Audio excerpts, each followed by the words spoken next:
No Aja Wilson? No problem. NaLyssa Smith drops 29 to save the Aces.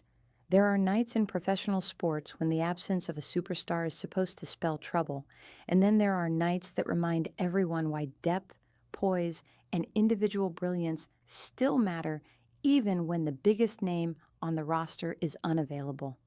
Friday night at T-Mobile Arena in Las Vegas was one of those nights.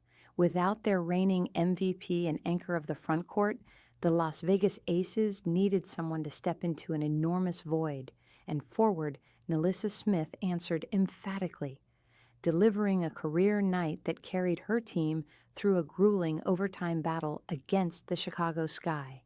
The final score read 98-90 in favor of Las Vegas, but the number that will be remembered from this particular contest is 29, the career high point total Smith produced on a nearly flawless shooting performance. She converted 11 of her 14 field goal attempts and added 7 makes from the free throw line, finishing an efficient and physically demanding evening with 8 rebounds to go along with her scoring outburst. It was the kind of performance that doesn't just fill a box score, it fills a leadership vacuum. And on a night when the Aces were without Aja Wilson for the second consecutive game due to a right leg injury, that vacuum was significant. Wilson's absence has loomed large over the Aces in recent weeks. The reigning MVP had already been ruled out of the team's Commissioner's Cup championship game against the New York Liberty, a contest Las Vegas ultimately lost 93-85, despite a late rally. That defeat left the Aces with plenty to prove as they returned home to face a Chicago Sky team looking to salvage some momentum of its own. Rather than wilt under the pressure of playing without their most dominant player, the Aces leaned into the challenge, and Smith made sure the front court production didn't disappear along with Wilson's presence in the lineup. The game itself was far from a comfortable wire-to-wire victory. Las Vegas built an advantage as large as 14 points with under 9 minutes remaining in the third quarter, a lead that appeared to put the outcome well in hand. But the Sky, behind a spirited run that trimmed the deficit from 14 points down to just 1, showed why they refused to be dismissed as an afterthought. Chicago's rally cut the gap to 64-63 late in the third quarter, forcing the Aces to answer adversity in real time rather than simply coast to the finish line. Jewell Loyd provided that answer. Scoring 7 of the Aces' next 9 points during a crucial stretch, Loyd helped push the lead back out to 73-64 as the fourth quarter began, seemingly restoring order. Yet Chicago wasn't finished.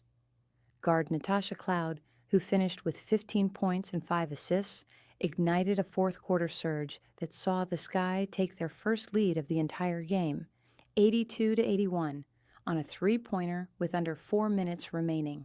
Chicago extended that lead moments later on a layup from Skylar Diggins, who led all Sky scorers with 19 points on efficient shooting that included 2 three-pointers for a team that had trailed by double digits in each of the first 3 quarters. Seizing the lead in the final minutes represented a remarkable turnaround and a genuine threat to the Aces' championship pedigree. That is when Chelsea Gray took over. The veteran guard, who finished the night with 18 points, 6 assists, and 4 rebounds, delivered the shot that will headline highlight reels from this game. A pull-up jumper from the top of the key that forced overtime and denied Chicago what would have been a signature road upset. It was the kind of clutch, momentum-shifting play that has defined Gray's postseason reputation for years, and it arrived at precisely the moment her team needed it most. Overtime belonged entirely to Las Vegas. The Aces opened the extra period with a dominant run, eventually stringing together 10 consecutive points that buried any hope of a Chicago comeback. A pivotal moment came with just over a minute remaining in overtime when Las Vegas successfully challenged a Chicago basket that would have cut the margin to just 2 points. The overturned call preserved the Aces' cushion, and Gray delivered the dagger, connecting on a step-back jumper from the free throw line to push the lead to 94-88 with under a minute to play. She followed that shot almost immediately with another jumper from nearly the same spot, extending the margin to 96-88 and effectively closing the door on any further Chicago resistance. While Gray's late-game heroics and Loyd's fourth-quarter scoring burst were essential ingredients in the final result, it was Smith's sustained excellence across all 4 quarters and overtime that set the tone from start to finish. Her 11 of 14 shooting night reflected not just individual skill, but disciplined shot selection, working within the flow of the offense rather than forcing difficult attempts. Her 8 rebounds added a physical dimension to her game that becomes even more critical when the team's primary interior presence is sidelined. For a player who entered the game already leading the WNBA in field goal percentage, this performance was less an aberration and more a continuation of a season-long trend of efficient, high-impact play. Jackie Young also contributed meaningfully to the winning effort, finishing with 16 points as part of a balanced scoring attack that saw 4 Aces players reach double figures. That balance proved essential, given how the shooting numbers broke down elsewhere on the floor. Las Vegas struggled mightily from beyond the three-point arc, connecting on just 4 of 22 attempts for a rate of only 18.2%, a number that would sink most teams against a determined opponent. Chicago, by contrast, shot a much healthier 35% from three-point range, making 7 of 20 attempts. Despite the discrepancy in perimeter shooting, the Aces overcame the disadvantage by dominating overall field goal efficiency, shooting 50.7% from the field compared to Chicago's 43.1%, a gap driven in large part by Smith's interior scoring and the team's ability to generate quality looks close to the basket.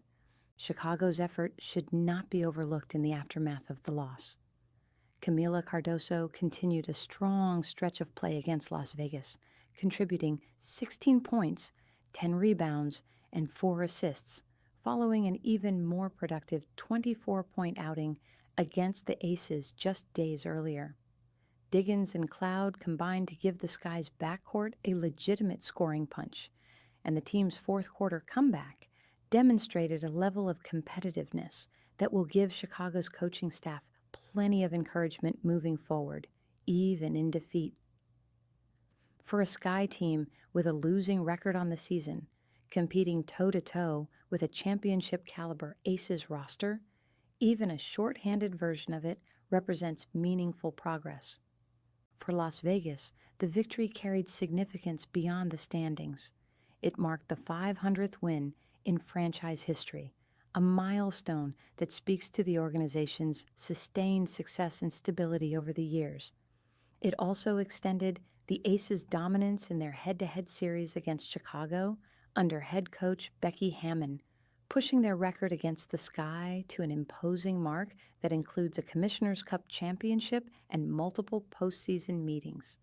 Perhaps most importantly for a team with championship aspirations, the win offered a response to the disappointment of losing the Commissioner's Cup final just days earlier, proving that the Aces can still find ways to win difficult physical basketball games even while missing their most important player. The larger storyline moving forward will inevitably center on Wilson's recovery timeline and how much longer the Aces will need to navigate games without her. The right leg injury that has now kept her out of multiple contests, including a championship game, is a situation the team and its medical staff will continue to monitor closely.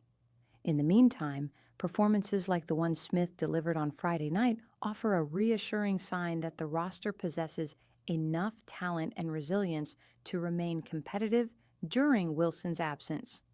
A forward capable of scoring nearly 30 points on efficient shooting while also crashing the boards gives Las Vegas a legitimate fallback option, rather than a team simply trying to survive until its star returns. There is also a broader lesson in this result about championship teams and how they are built. Depth matters. Poise under pressure matters. The ability of role players and secondary stars to elevate their games when circumstances demand. It often separates good teams from great ones and contending franchises from those that merely compile talent without cohesion. On a night when everything could have gone wrong for the Aces, given the absence of their most dominant player and a determined opponent that erased a 14-point deficit to seize the lead late in the fourth quarter, Las Vegas found a way. They found it through Gray's clutch shooting, through Loyd's timely scoring, through Young's steady contribution, and above all, through Smith's career night in the front court. As the season progresses and the Aces continue their pursuit of another championship, this game may end up being remembered as more than just a regular season victory over a struggling opponent. It could be remembered as the night a young forward proved she was ready to carry significant weight for a title contender, and the night a veteran-laden roster proved once again that it knows how to win even when it isn't at full strength. For a franchise with championship ambitions and a legacy already defined by resilience, that kind of proof matters just as much as any single box score.